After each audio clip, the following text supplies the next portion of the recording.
Quem já está sentindo a presença de Deus na sua vida?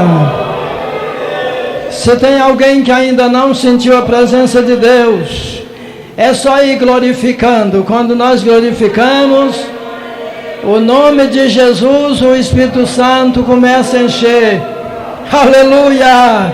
Ele vai enchendo, enchendo até transbordar nosso coração. Aleluia! É bom estar na presença de Deus, não é, irmãos? É bom estar na presença de Jesus, é bom, irmãos? Diga glória a Deus então, aleluia! Maravilha, Jesus! Glória a Deus! É muito maravilhoso, irmãos, estar na presença de Deus, principalmente reunido na casa do Senhor. Aleluia! Aqui nós encontramos alimento para nossas almas. Aqui nós encontramos força para vencer, para caminhar, para vencer os obstáculos da vida. Encontramos força para guerrear. Amém? Porque o nosso capitão é Jesus. O nosso capitão é Jesus. Eu estava meditando, meus irmãos, se todos prestassem bem atenção naquilo que Deus tem falado no decorrer do culto, todos voltam cheios de esperança, de vitória na sua vida. Aleluia, porque Deus vai falar, Deus fala, desde o início Ele fala no louvor, Ele fala num testemunho, Ele fala na adoração, amém? Glória a Deus.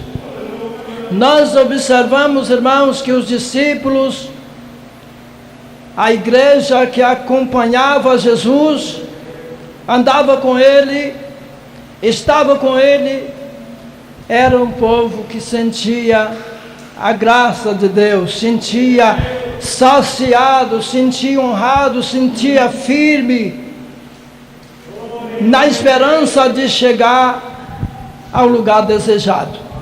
Amém? Glória a Deus. Mas Jesus, Ele sabe que a igreja em si passa por tribulação, passa por luta, passa por dificuldade. E somente Jesus pode entender a cada um de nós.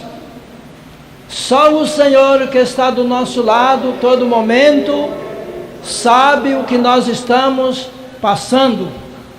Somente Ele sabe entender as nossas condições. E é por isso, meus irmãos, que quando alguém chegou para Jesus e disse essa palavra aqui: eu te seguirei, mas deixa-me despedir primeiro dos que estão em minha casa. Esse, meus irmãos, era um dos problemas que poderia segurar alguém para não seguir Jesus e continuar até o final.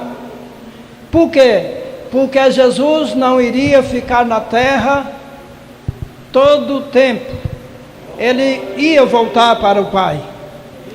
E depois que o Senhor fosse, eles iam passar por dificuldade.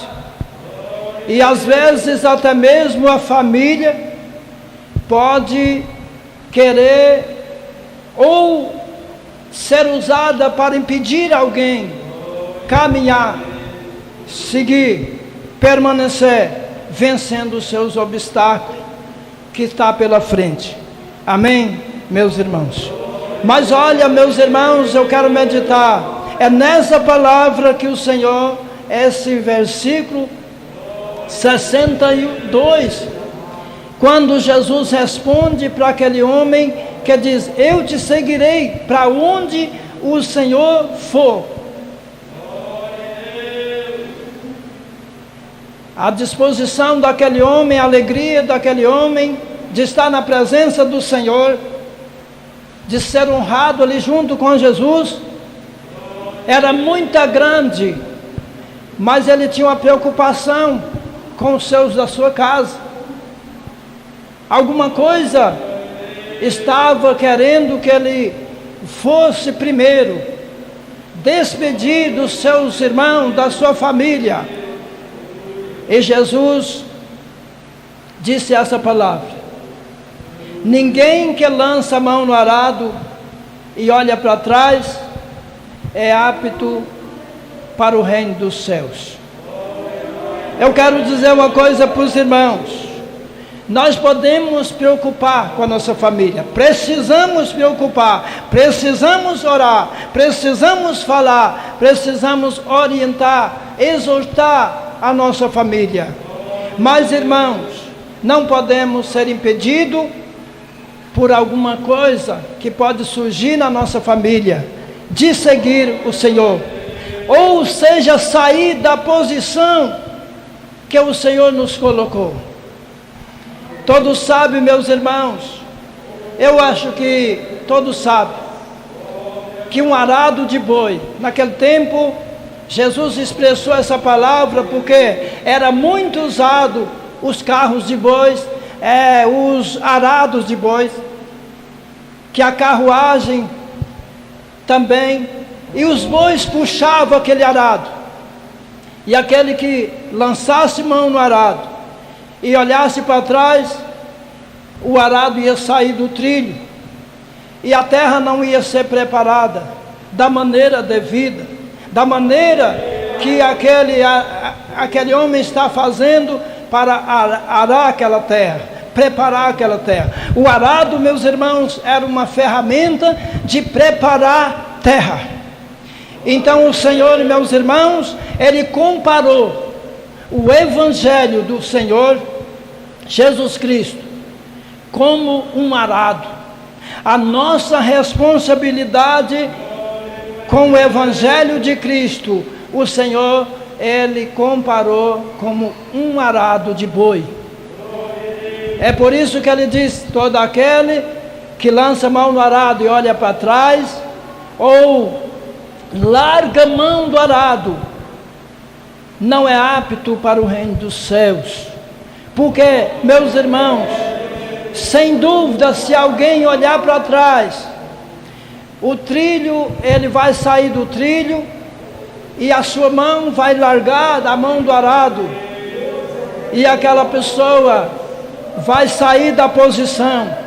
E era necessário que alguém estivesse preparado para segurar o cabo do arado. O arado não trabalha sozinho. O arado não trabalha sozinho, meus irmãos. Da mesma maneira que o arado não trabalha sozinho, sem alguém com as mãos sobre o arado, assim o Evangelho também não é pregado se nós também não estiver preparado para pregar o Evangelho. Se nós não estivermos, irmão, com a mão no arado, pregando a palavra de Deus, se nós largar a mão do arado, ou olhar para trás por qualquer coisa, Jesus citou a sua família, mas tem muita coisa, meus irmãos, que nós podemos olhar para trás e pensar: não dá para ir mais, ou eu vou dar uma parada, e enquanto isso, irmãos, o arado está sem alguém com as mãos sobre o arado. Assim, meus irmãos, quem olha para trás, quem larga a mão do arado, quem deixa o caminho do Senhor, não vai conseguir entrar no reino dos céus. Glória a Deus. Andai, levanta, labasto.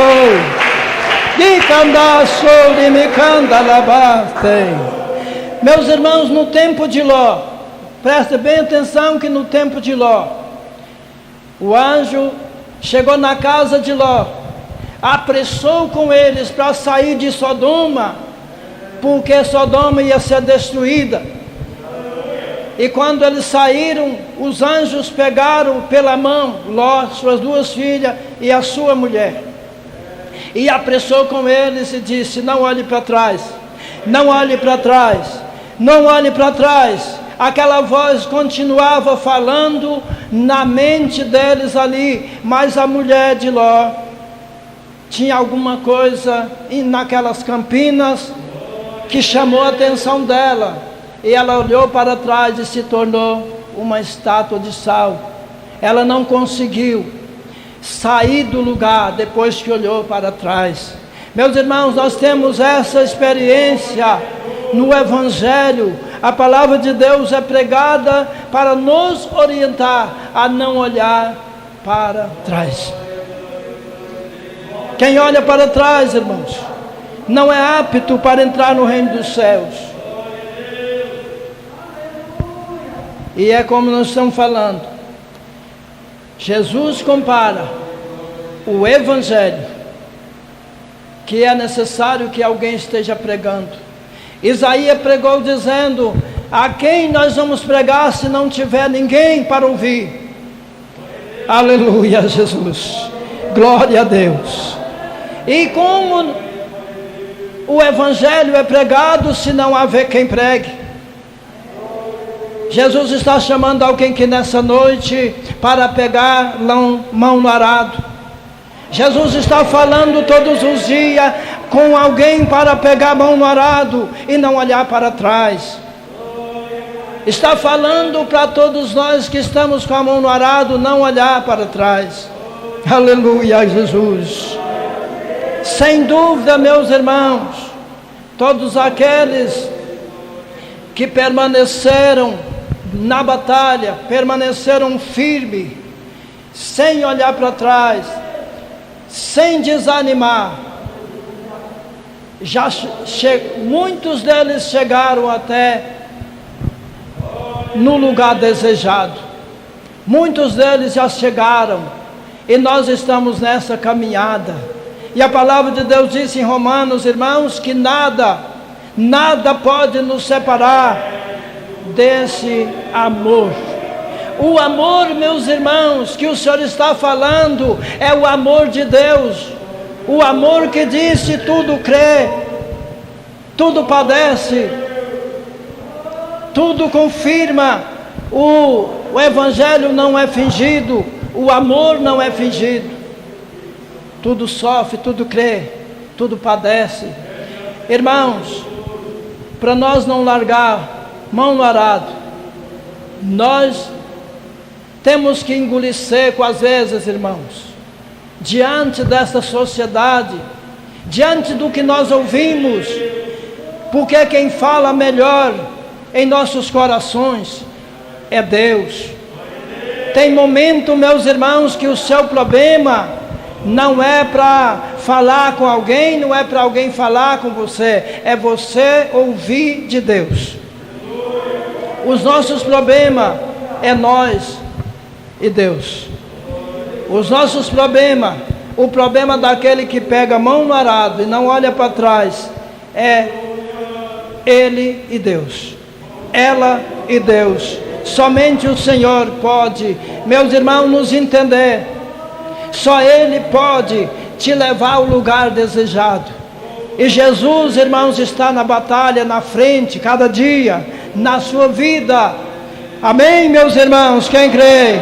Alemão, daraba, serianda, lá, sei. Alicanta, história, me canta, labadai. Aleluia. Nós vimos, irmãos, que é um mistério. Você que está ingressado nesse Evangelho, você sabe que é um mistério, que Deus te chamou, Deus aproximou de você, falou espiritualmente com você, deu ânimo para você permanecer firme e receber Jesus no seu coração, enquanto multidões estão morrendo. Meus irmãos, às vezes uma pouca pessoas estão seguindo o Senhor, estão guardados nas mãos de Deus, e por isso nós não podemos olhar, meus irmãos, nem para a direita e nem para a esquerda, olhar em frente para o alvo, que é Jesus Cristo, aleluia, que Ele é o consumador da sua fé. Andai, demanta, estou, Ele que envia a palavra, Ele que envia o Espírito Santo, aleluia. Às vezes eu fico meditando, irmãos, perante a minha luta, a minha peleja, ou a peleja de alguém, porque eu creio, irmãos, que todo servo de Deus observa as lutas de cada um, né, irmãos? Eu fico meditando, como foi e por que o Senhor foi lá onde eu estava, foi lá aonde você estava, e quebrantou o seu coração, e disse: você está errado, você, se não consertar a sua vida, você vai perecer. Eu não sei como esse grande amor, que a palavra de Deus disse, o próprio Jesus disse: não fui eu, não fui vocês que escolhesse a mim, mas fui eu, aleluia, que escolhi a vós. Aonde, meus irmãos, está a nossa honra? Está no nome de Jesus. Aonde está o nosso respeito? É no nome de Jesus. Porque eu falo respeito, meus irmãos, porque quem está com a mão no arado e serve a Deus é respeitado. É respeitado. O primeiro que se humilha diante de nós é o Satanás. O primeiro, pelo nome de Jesus. E depois a sociedade nos honra de ter o nome de Jesus na nossa vida resplandecendo. Amém? Se você entende que é um mistério de Deus, que a palavra está dizendo bem claro que nós não somos dignos, nós não éramos dignos, irmão, deste grande amor, porque nós estávamos perdidos, nós tínhamos virado as costas para Deus, nós tínhamos pecado contra Deus, mas o Senhor, o nosso Pai Celestial, entregou o seu Filho, Jesus Cristo, para morrer na cruz, pelos nossos pecados. E muitas vezes nós não consideramos isso. Muitas vezes a igreja do Senhor não considera porque não conhece. Mas nós conhecemos, meus irmãos, esse caminho. Nós conhecemos o sofrimento vicário de Jesus. Nós conhecemos que só Ele, pelo seu sacrifício, Ele nos chama e nos coloca temor no nosso coração. Meus irmãos, se tem alguém nessa noite que ainda não tem um temor de Deus, porque nós sabemos que o nosso Deus nos abençoa, nós sabemos que Deus abre porta, nós sabemos que Deus, irmãos, faz milagre, o impossível pode acontecer através de Jesus, mas também, irmãos, Ele mata e leva para o inferno aquele que estiver no pecado, que não se arrepender, aqueles que não reconciliar com Deus e não se arrepender dos seus pecados, vai ser lançado no lago de fogo. Primeira coisa que Deus fala, até mesmo o arrependimento, irmãos. Eu creio que é o Senhor, Ele vem e abre nossos olhos para enxergar o que nós estamos fazendo. O que nós vimos hoje no meio das igrejas, pessoas pecaminosas levando o evangelho, pessoas pecaminosas louvando a Deus, pregando a palavra, no pecado, porque não tem temor de Deus. Naquele dia vai receber a sua recompensa. Amém, meus irmãos? Mas a igreja do Senhor não, irmãos. Você que às vezes está sofrendo, porque eu nem falo, irmão, eu não falo que eu estou sofrendo pelo evangelho. Nunca ninguém me perseguiu como perseguiu os profetas, porque a primeira igreja, a igreja primitiva, os discípulos morreram Uns morreram a fio de espada, outros crucificados. Mas nós, irmão, não temos perseguição. Temos liberdade todos os dias de se levantar e sair para fora da nossa casa. Temos essa liberdade aqui no Brasil. E essa liberdade, irmão, vai levar muitas pessoas. Vai levar muitas pessoas ao inferno, meus irmãos, porque tem pessoas que não querem liberdade, não querem se liberto. O mundo, irmão, não aceita Jesus. As pessoas que estão no pecado, meus irmãos, estão no mundo, jaz no maligno, eles não aceitam Jesus, sabe por quê? É para viver livre, não fazer nada, fazer tudo o que quiser. E tem crente assim. Eu sou crente, mas eu faço tudo o que eu quero. Tem crente assim, irmãos, infelizmente. Mas esses não é contado com a igreja de Jesus Cristo. Esses vai ser contado com o ímpio, meus irmãos. Nada pode separar esse amor da sua vida, se você ama a Deus. Amém, meus irmãos. Quem pega a sua mão no arado, permanece firme diante das consequências, olhando para Jesus, que é o alvo, o consumador da sua fé. Amém, meus irmãos. Que Deus abençoe. Mas, irmãos, olha para você e para Deus. Olha para a sua condição. Meus irmãos, a palavra de Deus disse, o próprio Jesus disse que quando o Espírito Santo vier, não é necessário que alguém ensine, porque o próprio Espírito Santo nos ensina. O crente que não sabe que é preciso andar certo, irmão, é porque não tem o Espírito Santo. Não preocupe com ele. Não preocupe com ela que estiver andando errado no Evangelho, porque ela ainda não recebeu o Espírito Santo ou é desobediente. Amém. Mas você está com a mão no arado, firme, não solta da mão do arado e não olha para trás. Amém, meus irmãos? Está entendendo? Quem está entendendo, diga glória a Deus. Amém. Que Deus abençoe. Fiquem de pé. Vamos orar.